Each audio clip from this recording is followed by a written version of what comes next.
How many times this week have you felt stressed? How many times maybe an insecurity show up for you today? And how many of us feel like our talents are fine-tuned and we are living our best life?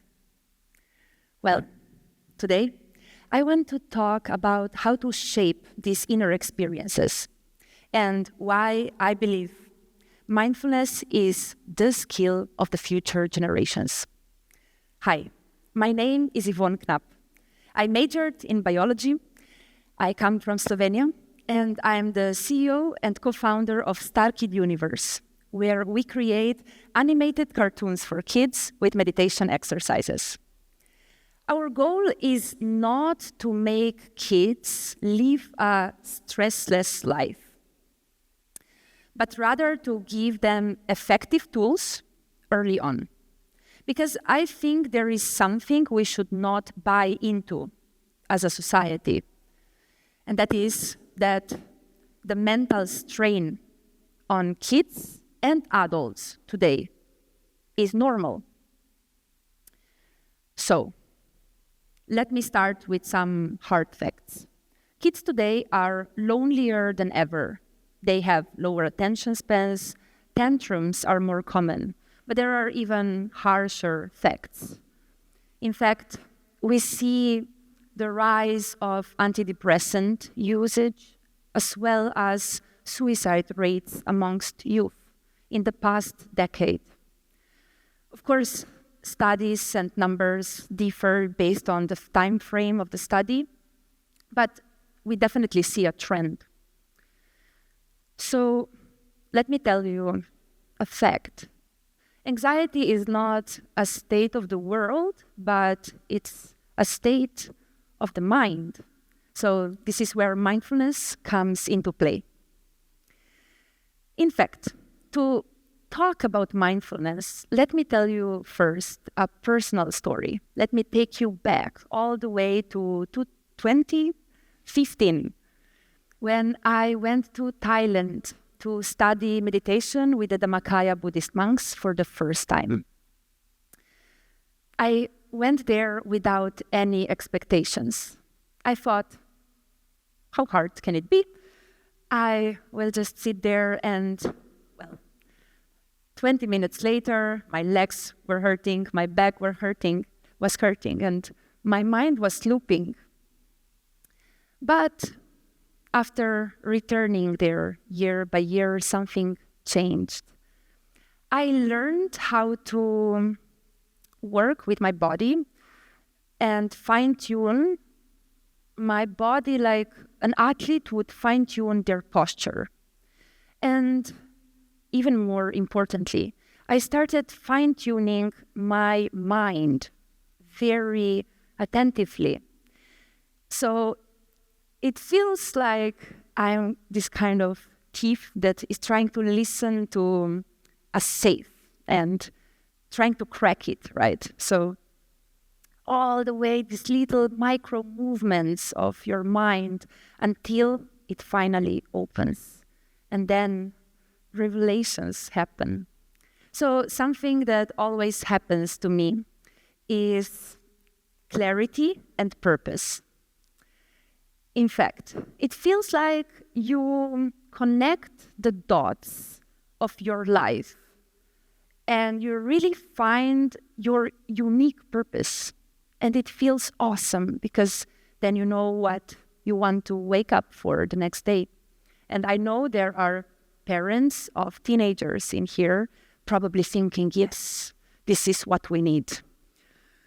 So the second thing that might happen is something a bit less rational. It's a sort of an experience that it's hard to describe. It's like very strong sensations of joy coming from the inside. So there is even a Sanskrit and Pali word for it, piti.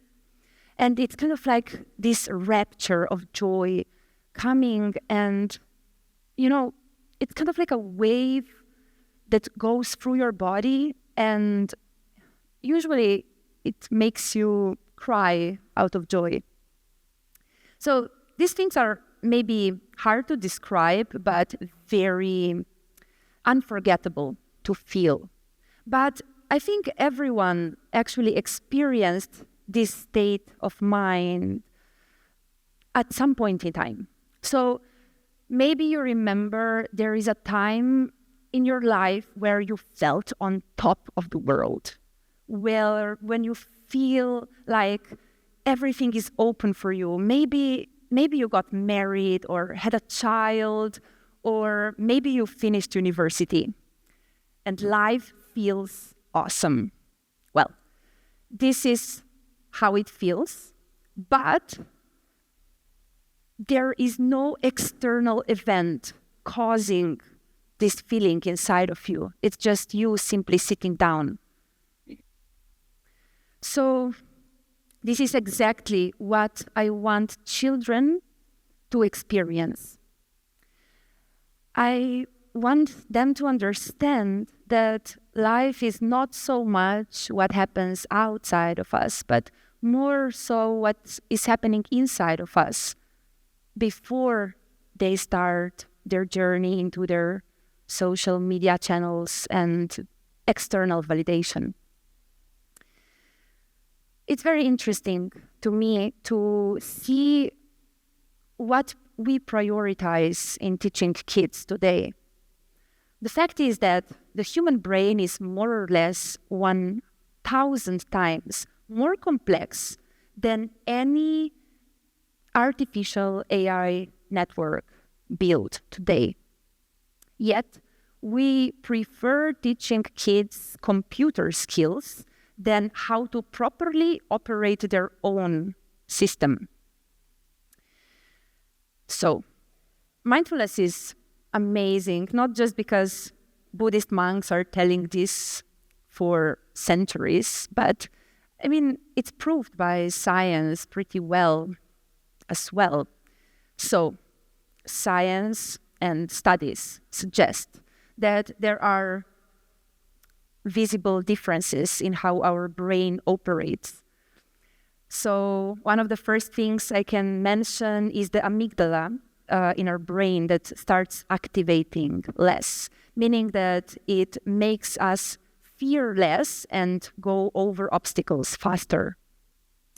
We also see changes in the way how we focus and even how we manage our emotions.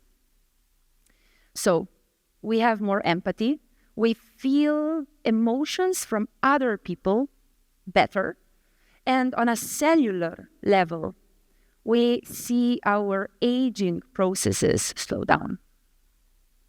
So this is all great. And some of you might ask, how the heck can I make my child sit still and meditate? Well, I have this question a lot. What's the difference between teaching adults and teaching kids? So one thing I noticed is that adults always have one comment that I understand very well myself, which is, I don't have time. Well, kids are different. They learn the techniques and they start using them in their day-to-day life effortlessly. They see it as a game. Kids are also very sensitive. So I love hearing their comments after exercises. They can say stuff like, wow, I feel like I'm flying. But the cutest answers are coming from the smallest of them, like 3 years olds. I ask, how do you feel after the exercise? And they say one word only, happy. Such a blessing to hear. Well, let me share with you also some practical applications on how mindfulness can work well for kids in general. So I love these stories The first one is about a child that had problems with reading, and she started learning the breathing exercises. The teacher in her school noticed that she's doing much better. They thought maybe she's taking extra classes. In fact, she was just breathing properly. And it works with other talents too, as you can imagine, music, sports, and so on. The second story is about a girl who had regular panic attacks. And because of the breathing exercises, she was able to actually calm down her panic attack for the first time ever in an emergency situation. So much so that the medical staff around was pretty surprised. So we can overcome obstacles when we know how to operate our inner systems. And we all walk around with these limiting beliefs like there is no time, no money. Maybe it's a belief simply I'm not good enough. And I don't believe happiness is about fake positivity. This is not the question. The right question is, are we able to work with our nervous system in a way that benefits us instead of attacking our own nervous system? So, there is a simple exercise I teach to kids. And it goes like that. So, did you know that breathing can be as delicious as eating pancakes? And kids get it. Because when you focus on your breath, you will see that it brings you some freshness. It is in fact soothing to your nervous system. So I invite you to maybe notice your breath at this moment now. How gentle can it be? And what's the rhythm of your breath? Just your natural breath at the moment.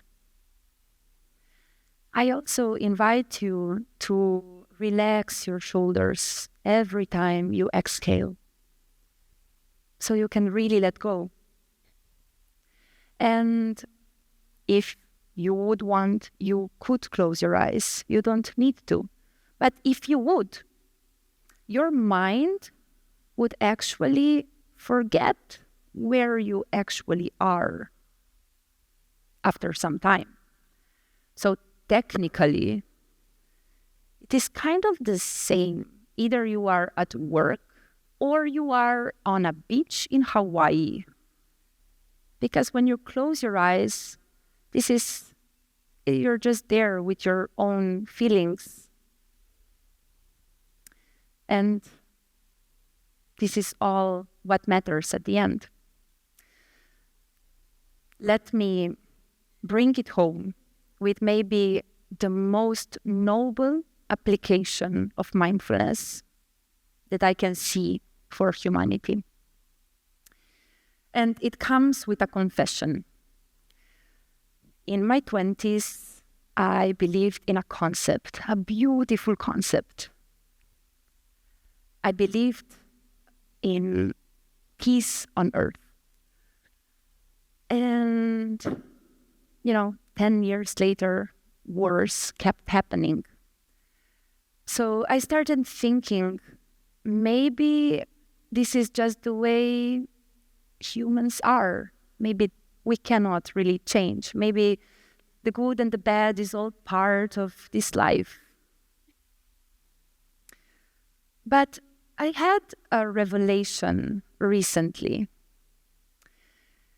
I noticed that if you really believe that something cannot change, then you lose the right to criticize it. Because you don't criticize the sun for being yellow and the wind for blowing. But in some way, we do criticize aspects of our society because deep down, we believe we can do better. And this is why I believe mindfulness is a skill to be taught. And it can be a pathway for us, a very intentional and strategic pathway. So it can be taught in kindergartens, in schools, and most of all, through parents at home. I'm wondering how many of you are daring to believe and build this pathway together with me, with us. And I hope you are plenty. So when you leave this beautiful place today, I hope if somebody asks you, what was the talk about? I hope you're not gonna say, it was about mindfulness and the lady who goes to Thailand every year. I hope you will remember one sentence. Mindfulness is a skill that every child should learn. And it's also a skill that every child deserves access to it. Thank you so much.